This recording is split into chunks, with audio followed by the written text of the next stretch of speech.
Just the first sentence. The secret of spiritual living is in the sense of ultimacy of each moment for its sacred uniqueness, for its once and for allness. The sense that I can never be lonely or alone, whichever word you want to use, because I have this moment, and in this moment I have God.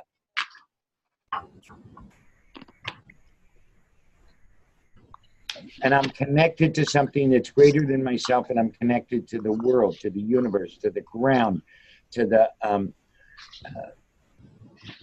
in my chair. I'm connected to the people in my life.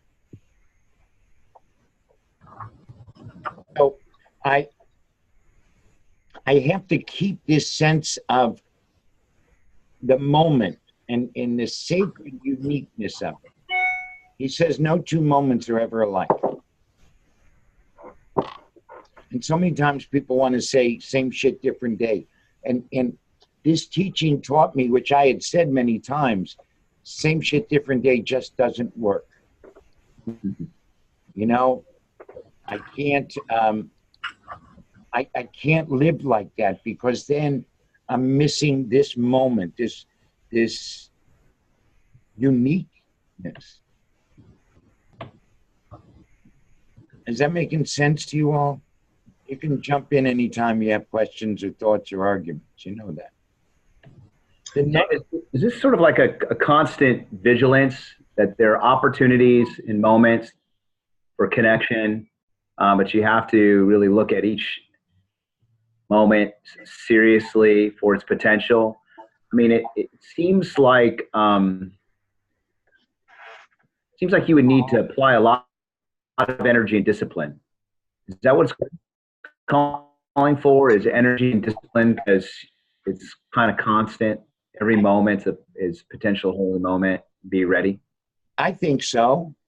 And I guess, how do we get to that place of discipline? Well, that's part of what we're going to get into throughout this whole process, throughout this whole course, because ultimately that's always what's important, which is that we get more aware of the moments, because too many times we lose and we miss things. The Ramchal talks about it in the introduction to Mesillas Yesharim. I'm not going to teach you anything you don't know, but because we know something, it's easy to take it for granted and not notice it. Right. Greg, you said exactly the words that I was thinking about the challenge of the energy that is the output energy is what I was thinking about, that requires me as a human being to be always pushing for that that outside sensibility or voice or energy, however I want to describe it at the moment, but that it requires work. It's not something that comes naturally all the time. Although I do feel a tad bit, it's getting a slight bit easier, but I do feel it as kind of a pulling of an inner tug of a string that's saying, here's a moment. How do I cherish that moment? How do I make that moment holy? How do I bring my whole self into the moment? Yeah. Okay, so that's very good. I don't think it's as difficult as everybody's making it out to be. Imagine that. I would have a different opinion. Shocking. No, it just sounds kind of demanding. But here's the deal, okay? Do you remember when your children, except for you, Ryan, were infants? The first words, the first steps, the this, the that, how aware you were when they started to crawl, right? How afraid we were, what they would get into. So we know that vigilance. We know that immersion. It's about being immersed in the moment, in the prayer, in the life, in this. Ryan, trust me, you'll learn. I'm struck by just the first words, the secret, right? Why is it a secret? Or how do we keep it a secret? I would have imagined the path or the way or the goal, but not the secret. Well, because he's talking in a way, I think that remember this was written in To unlock the key. what? I was thinking of, a secret is something you have locked up with your key. So I was thinking about, how do you open that secret place or, unlock that, hidden treasure sort of thing. That's what came to mind when I heard the word secret. Right. So, 1 minute, just so you know, I want to just put this. It's a really good thing because I want to give you the context for it. This was published on the eve of Yom Kippur in Gemeindeblatt der Jüdischen Gemeinde zu Berlin, whatever the fuck that was. It means community. Right. So Gemeinschaft. on the 16th of September, 1936. Wow. So right before Yom Kippur? Yep, on the eve of Yom Kippur, because he was telling everybody, hey, you're going to go to shul, and we're in a terrible situation here. Yeah. By the way, This is the rise of Hitler. This is him saying, you have the secret, just unlock it. I was just thinking, since you brought up Yom Kippur, it's an interesting time from the right. This obviously it makes sense. I was thinking that this would be a good basis for a Rosh Hashanah sermon because of the link between tshuva as a form of transformation and creation. Right. Right. It clearly reads as any High Holy Day sermon or basis for any High Holy Day sermon, but I can see where it can fit into both. Anyway, I didn't mean to interrupt you, Mark. I'm sorry. All right. So you see, the idea of a secret is that we have it within us and we've kept it secret, which I think is what Evie was saying. Mm-hmm. Mm. And when you say something's a secret, I think it gives people, oh, I want to know the secret. And it's a translation from the German, so I don't know what the German was. And I don't know that it was his translation. We have to Google it.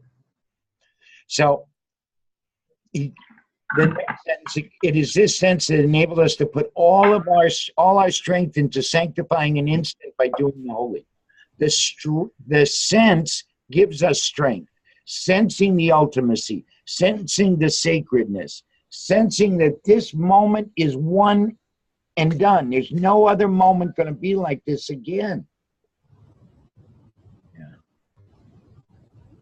It strengthens us. It doesn't scare us. Which is why his immersion and his sense of this discipline that you were talking about is so vital to living life. Because when you think about it, how often have any of us just been oblivious and blown by things? All the time. I think that I think it's so I'm very struck by its given the time frame that it was historically, the idea that sanctifying the moment by being in the moment strengthens us rather than scares us is absolutely profound.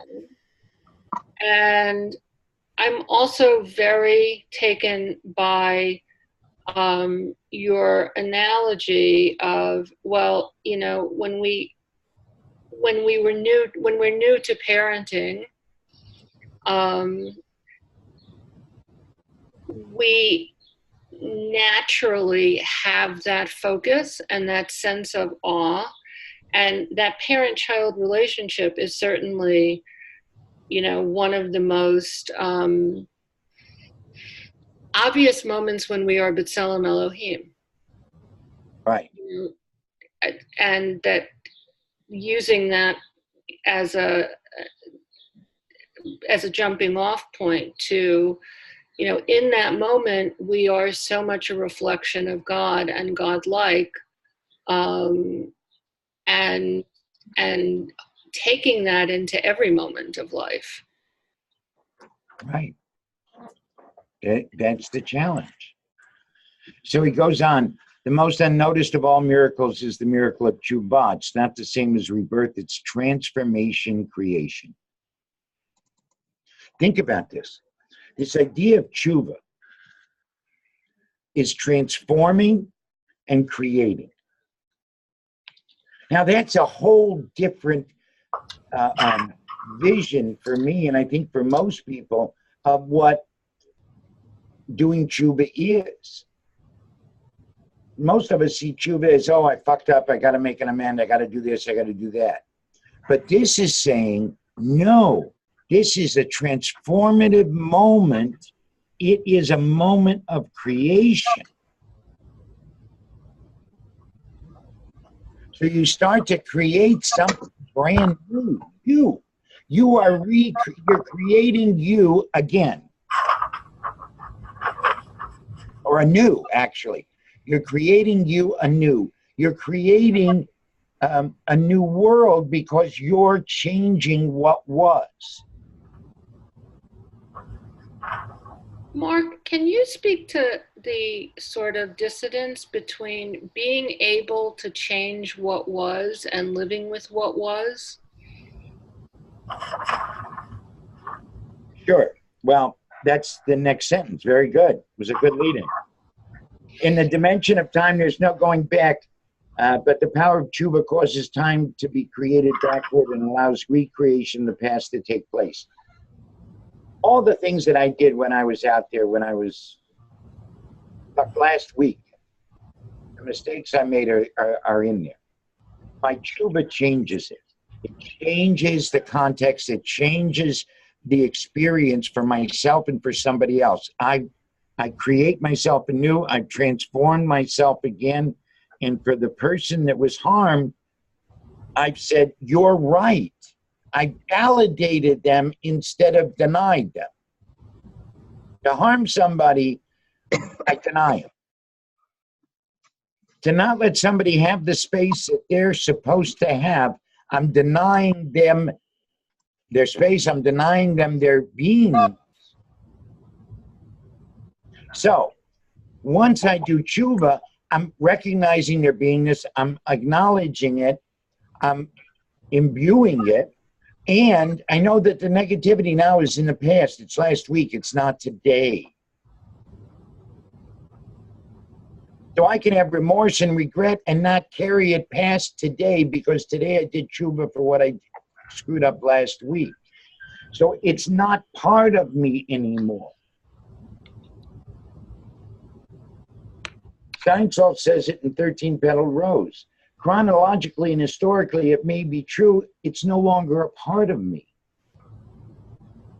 That's the creating time backwards. That's recreating the past because I now am not that person, and I have re-imbued you with your humanity, with your dignity, with your beingness, and I've acknowledged that you have the space that you're supposed to have.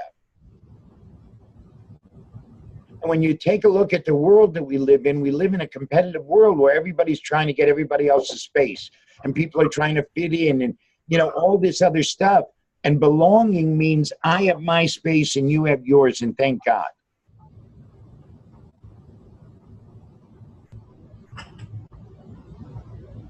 It seems like almost problematic to me in that it's very self-centered in the idea, but the person for whom that you've caused harm and denied them, they're not able to create anew because you harmed them in such a way.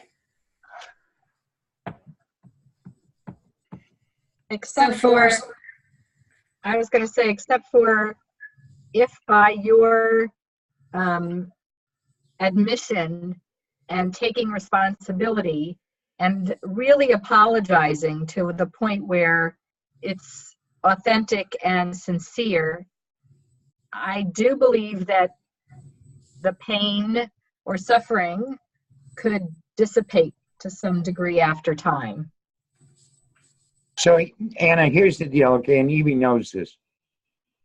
When I did tshuva with my brother, and I recreated the past, and I acknowledged his humanity, his dignity, and what I had robbed from him, that imbued him with a new sense of being. That allowed him to trust me and to trust himself more. So in that way, I did restore a lot to him. Because what I had stolen was his ability to trust himself, as well as his dignity and humanity, etc. So in doing the tshuva, I've also, yes, I've transformed, but I've also recreated the situation and acknowledged that humanity and that dignity, and it became a thing to where he knows exactly when I'm bullshitting him, and he'll call me on it. So if my tshuva, I treated him more human than I ever did prior to that, even when we were growing up.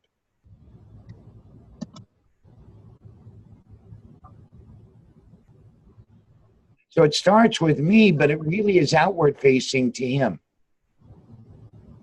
Does that make sense? Does that help you a little bit? Okay. All right, so he goes on, through the forgiving hand of God, harm and blemish which we have committed against the world and against ourselves will be extinguished, transformed into salvation. That comes from Yoma. It really, you want to talk about life not being fair. The Talmud says, in a place where the Baal Tshuva stands, even the most saintly can't reach. And really what this is because of this connection with God, because of this sense of the ultimacy of each moment and its sacred uniqueness, and I'm now really connected, what I used for harm and blemish, I now use to help.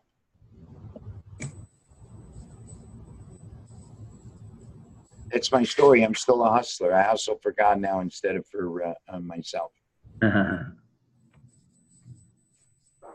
I mean, think of all the lessons that any of us have learned, that we've used manipulation where we manipulated for ourselves, but now we manipulate people.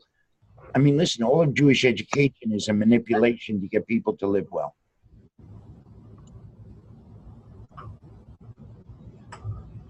Whether you're giving a sermon or giving a teaching or singing or whatever, okay? We're working hard. We really work hard to get people to live well, to be imbued with spirit, with connection.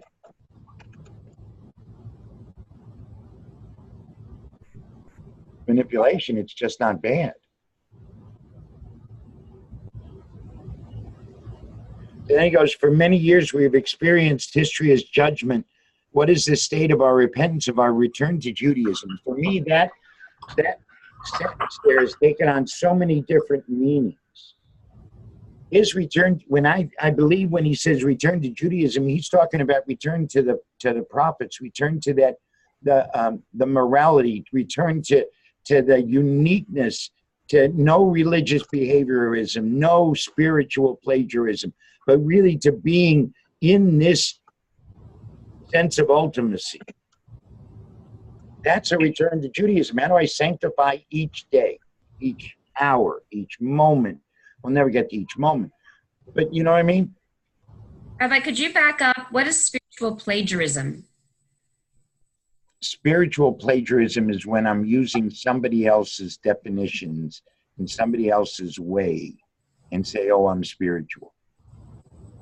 Okay. I can't be spiritual like the rabbis were. I can't be spiritual the way Rabbi Heschel was. I can only be spiritual the way I am. I can have a spiritual life that's my own, and it's going to be different from everybody else's. So our sense of teshuva is different than everyone else's as well. Right. Right. Only we can define what what teshuva is for ourselves. Yes. There's a formula for it, and there's a lot of formulas for it, I should say. But the actual doing of it and what it is, you have to define, because I can't tell you, nor can anyone else. Somebody said one time, you hurt my feelings. I said, huh?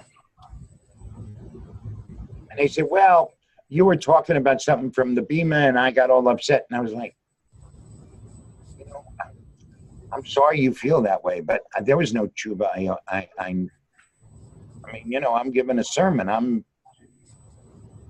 can't help it if somebody wants to be hurt. And there's other times where, you know, people didn't even know that I hurt them, and I had to tell them because it was my need, because I looked at myself. Because everybody looks through their own prism. Yeah. Yeah. Who else's view you're going to have? You can't have my view. Yeah. Okay. But you see, when you take up your right space, when you're in this uniqueness and once and for allness, and you're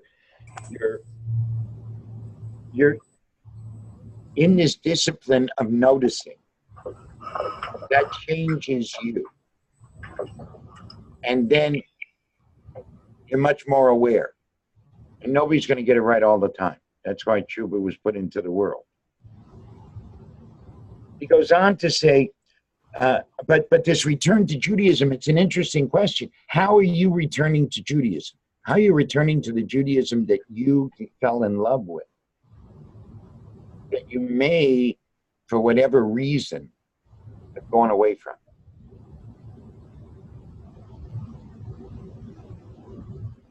Be it because of the work, be it because of the community, be it because of who you're working with, all the different reasons that we have for going away from it. We fell in love with it. Are we returning to that Judaism that we've fallen in love with? It goes on to say, repentance is an absolute spiritual decision made in truthfulness. That's why, Anna, to your point, it has to be yours, because it's your spiritual decision. I can't make a spiritual decision for you. It's motivation and our remorse for the past, responsibility for the future. I'm being responsible. I've taken upon myself the mantle of responsibility, which means I have an ability to respond, which also for me changes something that I'm much less reactive than I've ever been. I can't be responsible and reactive at the same time, because I flip it around. I say responsible means I'm able to respond, not react. When I react, I'm doing the same thing I did before. If it didn't work once, why do I think it's going to work the second or third time? Is that making sense to anybody? Mark, I was wondering sort of where forgiveness lies in all this, because it doesn't seem to be a destination here, not explicitly, right? Our motivations are remorse for the past and responsibility for the future. So I suppose if we're sorry about the past, we could imply that in part there's a seeking of forgiveness. Well, implicit in tshuva is a seeking of forgiveness, is an asking for forgiveness. Yeah, I guess so. Yeah, I just was wondering if that's assumed here. yeah. I think it's just assumed in the whole process. Tshuva is there's a seeking of it. There's not a demand in our part. I can't demand that you forgive me. Right. But I wonder if ultimately, well, you know, forgiveness would be an important thing to achieve. Well, yeah, that's why you go 3 times. Right. I just wonder if, well, what happens if somebody doesn't give you forgiveness, right? This work is not, doesn't disqualify this work. No, so I went to somebody 3 times. And they just didn't want to do it. Just didn't want to forgive me. I was done. The 3rd time I went with actually 3 other people. Like a big day. And the people talked to him. Talked to this person and said, listen, he's not this guy. He was this guy, not this guy. And in all of the things, the guy said, no, ain't willing. I walked away, but I was clean. Right. Bad, but clean. Right. I guess that's my point here is that this work, whether it achieves forgiveness or not, can still be redemptive. It is redemptive, and it is transformation and creation. Right.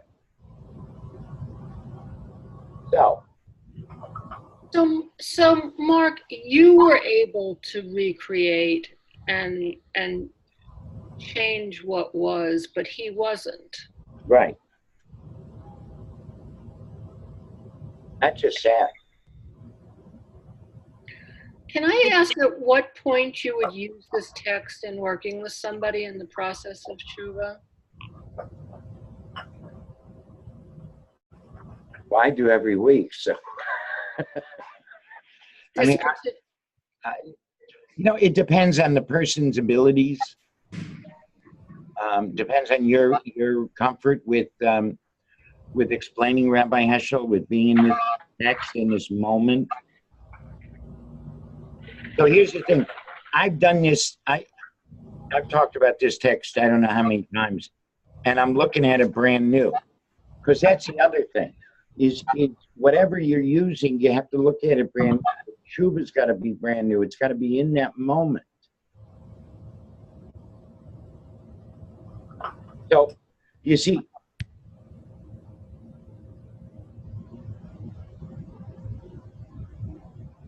I'm going through this right now where I'm looking at this seismic change that I never acknowledged was a seismic change. I'm not sure why I didn't acknowledge it. I just didn't feel it before.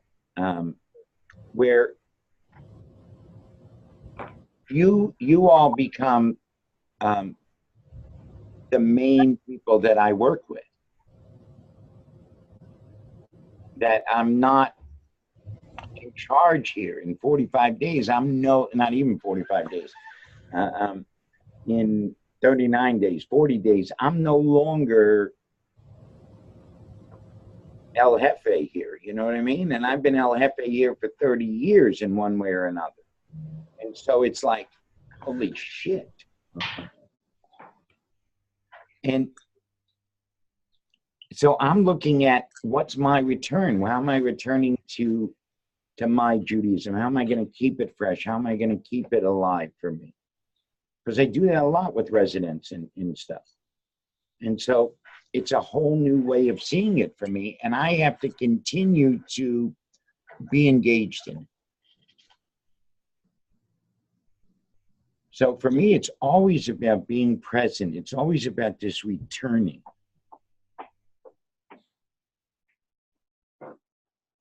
Lynn, when you just, I'm sorry, when you just asked that question, it made me think I just met with someone minutes ago who was expressing all of this remorse for moving away from Jewish practice. They grew up in a traditional conservadox home in Chicago as a child. She moved out to the suburbs. They joined liberal community, and she has remorse that she's moved away from the tradition that she loves. And she was saying her kid is 11, and she feels a responsibility to his B'nai Mitzvah prep. And I feel like and she said, what do I do? And it's like, well, what do you mean? You're sitting here in this office, we're talking about it, we're planning together, and we're going to together move forward. It feels like I could have used this text then. Yeah. And I'm thinking of somebody who I spoke to yesterday, very different, who revealed that, they had been picked up shoplifting in January and was waiting for something to be expunged off a record, and talked about, and had never heard the word tshuva, had grown up Jewish, but had never heard the word tshuva, and had no idea of how to let go of this experience. And I'm not, and I'm thinking maybe this text would be a text to use. I think where I struggle with this text is the idea is whether somebody might read it as, I get to erase the experience. And that's not what it's saying, and I understand that it's not what it's saying, but that concerns me a little bit. I also, Lynn, I think I've been struggling with something similar, which is the power that puts in the hands of the person who has done wrong. I mean, this transformation and recreation is inspiring, but it's also what happens until that person has done harm, does that act of recreation, or, it might be that same person. It also has me thinking about the pain that we carry around from being done wrong. This is probably slightly separate, but my mind's also going to, how do we deal in that space where someone hasn't done that tshuva for us, and how do we deal with what we carry around? Well, that's a different thing. Yes, I acknowledge that. Yeah. Right. But you see what happened. I know it's not the Ikar and Yan here, but so you see, Gidon, what Rabbi Heschel's saying here is the power of tshuva causes time to be created backward and allows recreation of the past to take place, not just for me, but for me and you. As soon as I restore your dignity, as soon as I said to my brother, you were right, I took advantage of every button that you had. I used our father's death to guilt you into doing things that you knew were not right. I treated you as an ATM and as an object, and I am so sorry for that. I see that. I knew it when I was doing it, and I didn't understand the harm that I was doing to you, because I was only interested in me. My brother looked at me, and he just started to cry. Because all that pain, I said he was right, and I acknowledged it. And I took it all on me. There wasn't a thing that he did. And what I've done in answer your other question, I learned this actually from Dr. Susanna Heschel about 5 years ago, maybe 6, I don't know. She said to me, when I asked her about people who, still marginalize her father, she said, I look at him as pathetic. And I thought, whoa. She said, I have to show them divine pathos. Because you see, if I'm in the sacred uniqueness of this moment, then divine pathos is all I can show to somebody. Isn't it sad that they felt they had to do that? So I rid myself of the resentment. It's not forgiving them. It's not giving them slicha and mechila. It's allowing me not to carry it. Mm-hmm. So, Mark, when I hear you talk about doing tshuva with your brother and Susanna being able to wrestle with what, with people marginalizing her father, the two things that I think ring true here are that you're both in relationship. I mean, what makes your, not the two of you, but you and your brother were in relationship when you were doing tshuva. You look very puzzled. Well, I wouldn't say we were in relationship. Well, the way you tell the story, you were. No, I called him. He was out here to see our older brother, and I called him that I wanted to meet with him. I mean, I have been in the joint for 3 years, 2.5, 3 years, and I hadn't seen him in I don't know how long. I mean, my nephew's 32 years old. Mm-hmm. He never wanted me to even meet his kids. His kids didn't know that they had another uncle for the first 3-4 years of their lives. So I wouldn't say that we were in relationship. I mean, he was related to me. But in that moment of I created a relationship, and he jumped into the relationship because I came from my soul and from seeing his soul. Right. That's what tshuva takes. That's how I understand it. Because it's through the forgiving hand of God. So God is in that place with me.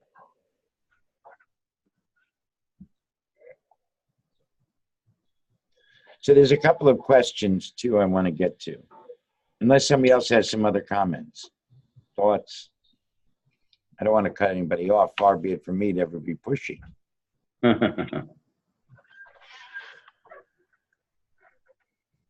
What aspects of the past do you want to relate to differently? What are the aspects of your past that you want to relate to differently? So what tshuvas do you even need to do with yourself?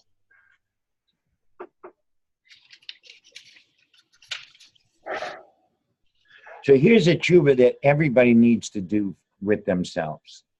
For all the times I wasn't me. For all the times that I tried to fit in and tried to change, hide me. That's probably the biggest harm we do to ourselves and the greatest sin towards God and towards others.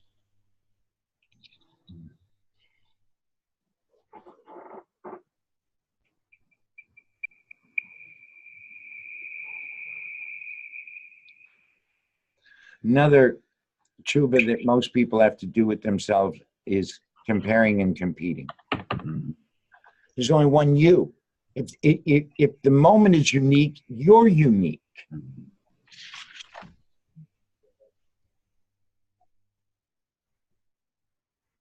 So if you're unique, then how can you compare to somebody else?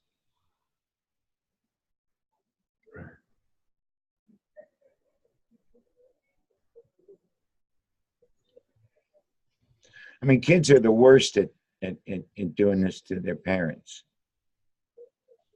Rabbi, I think that when you say, when are we not us? Sometimes the nature of our profession doesn't allow us to be us. And that we get so used to wearing those masks that sometimes it's hard to take them off. Right. Speaking for myself as a cantor. No, I agree. I think that's very true. I mean, I've been blessed because I created this whole thing, so I've always been me. But I think that's what's killing Jewish life, if you want to know the truth, is the masks that everybody wants us to wear and we don't want to wear. And then once we, as you said, Anna, once those masks become so almost like glued on, Yeah. that's the tshuva we need to do. We need to forgive ourselves for doing that and recreate us. Mm-hmm. See, remember, we're doing it with ourselves. And, you know, I can't tell you how many times my kid said, boy, I wish, how come you weren't more like some other father? Mm-hmm. You know, I said to her one time, I said, I don't understand what you mean.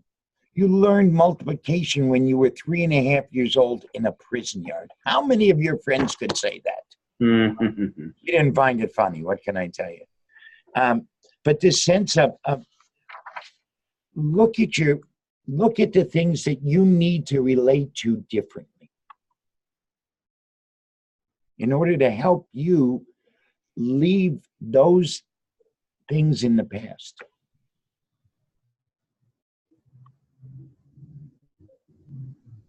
Because as long as we keep holding on to them, we can't be in this moment. You can't sense the ultimacy and once and for allness of this moment as long as you're still relating to this moment from the past.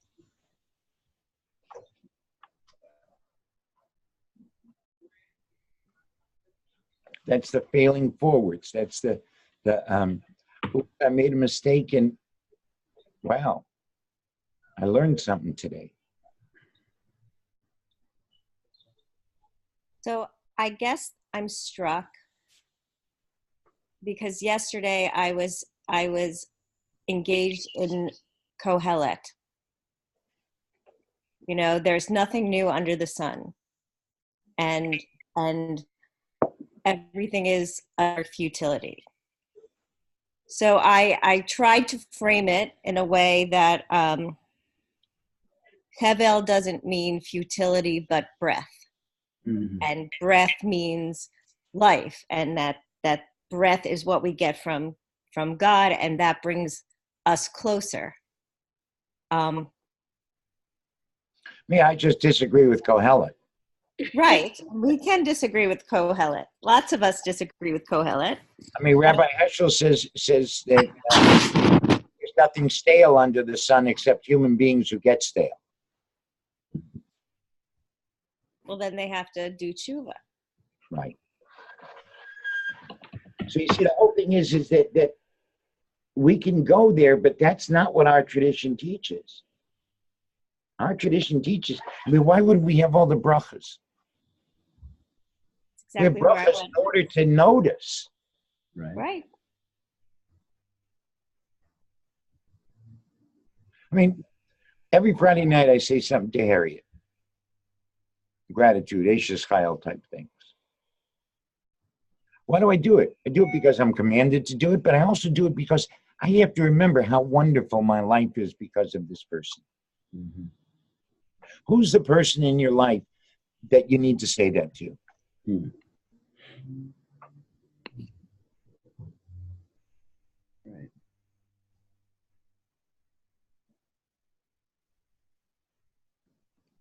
See, tshuva keeps everything fresh. It keeps that moment.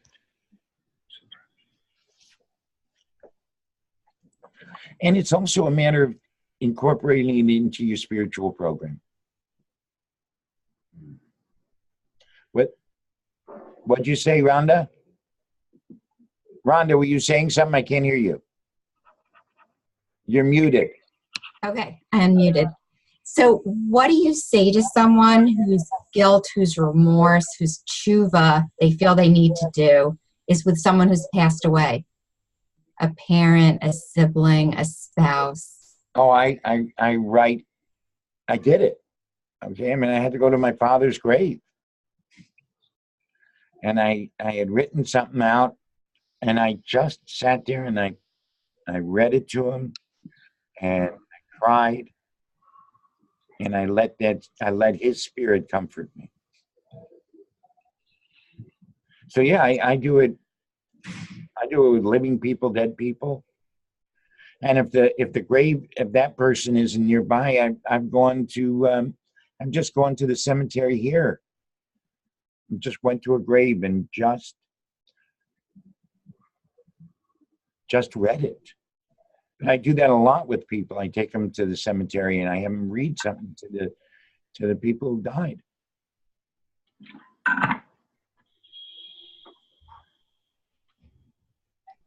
So, as we get near to close, I hope you'll think about what aspects of your past you want to relate to and how you can put tshuva into your spiritual program. Tshuva being both asking for forgiveness, but also gratitude, because you have to do a cheshbon nefesh to do tshuva. So you have to see your assets as well as your liabilities. So things that you're grateful for, things that you've done well. Because you can't have just a lopsided balance sheet. You have to see both sides. So Anna, to go to what you said, when did the mask help you comfort somebody? Because you were so upset about something and somebody else needed more comfort, so you put on a mask that didn't show your emotions so that you could hold somebody else's. That's a positive thing. Am I making sense? Make sense to everybody? And then, so we have 5 minutes. I'm supposed to review what was covered. I think I did. But any questions or thoughts before I give you the homework? Evie, nothing? I can't believe you have nothing to say. This is the first. I want everybody to write this down. Evie doesn't have a comment. You're muted. You're muted. I said, if you insist, I'm always happy to accommodate you. So here's what I want you to do. In the portal is the tshuva sheet. I'd like you to take the tshuva sheet and do it. And then we'll go over it in the monthlies. I think it's really important to go and start this as a practice.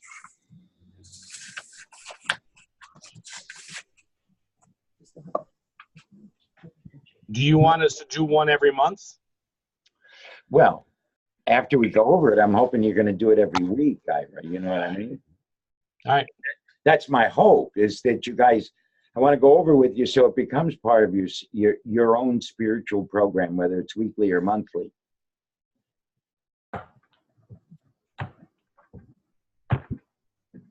And do you want this homework to be something in your present, or maybe something you're carrying from your past? Your call. Whatever you need.